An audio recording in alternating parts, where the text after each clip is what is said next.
Sampai saat ini upaya dalam proses pembangunan perdamaian yang masih menjadi utang yang belum ditunaikan. Dewan Perwakilan Rakyat atau DPR Aceh menggelar rapat paripurna tahun 2024 dengan 3 agenda. Penyampaian laporan keterangan pertanggungjawaban atau LKPJ Gubernur Aceh tahun anggaran 2023. Penetapan pembentukan panitia khusus laporan keterangan LKPJ 2023 dan agenda penetapan rancangan kanun usul inisiatif DPR Aceh pada Senin siang kemarin di ruang serbaguna gedung DPR Aceh.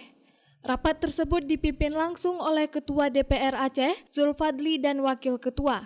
Dalam rapat paripurna tersebut, ada 4 rancangan kanun Aceh baru pada 2024 yang diusul dari Komisi 1, Komisi 3, Komisi 5 dan Komisi 6. 4 rancangan kanun tersebut pertama rancangan kanun Aceh tentang perubahan atas Kanun Aceh nomor 17 tahun 2023 tentang Komisi Kebenaran dan Rekonsiliasi. Kedua, rancangan kanun Aceh tentang tanggung jawab sosial dan lingkungan perusahaan.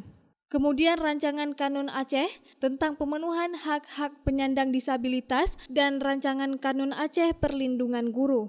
Wakil Ketua DPR Aceh Safaruddin mengatakan sejumlah kanun usul inisiatif tersebut bisa menjadi kanun Aceh ke depan. Safaruddin juga berharap agar Kementerian Dalam Negeri dapat segera melakukan registrasi terhadap sejumlah rancangan kanun yang telah diinisiasi pada tahun 2022 dan 2023 lalu. Laporan pertanggungjawaban ini laporan kinerja nantinya DPR Aceh akan memberikan rekomendasi apa yang sudah dilakukan pemerintah dalam tahun 2023 yang lalu. Jadi ini kan sifatnya laporan kinerja pemerintah Aceh yang akan diukur dan nantinya DPR Aceh akan membuat. Yang kedua ada 4 kanun yang tadi sudah dibacakan beberapa dari Komisi 1, 3, 4, dan 6.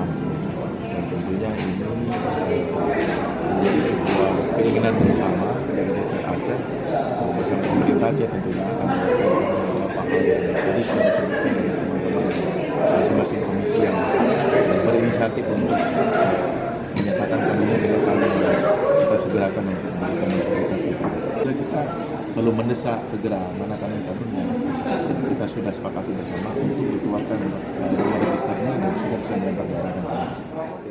Dari Banda Aceh, Lala Nurmala melaporkan untuk Puja TV Aceh.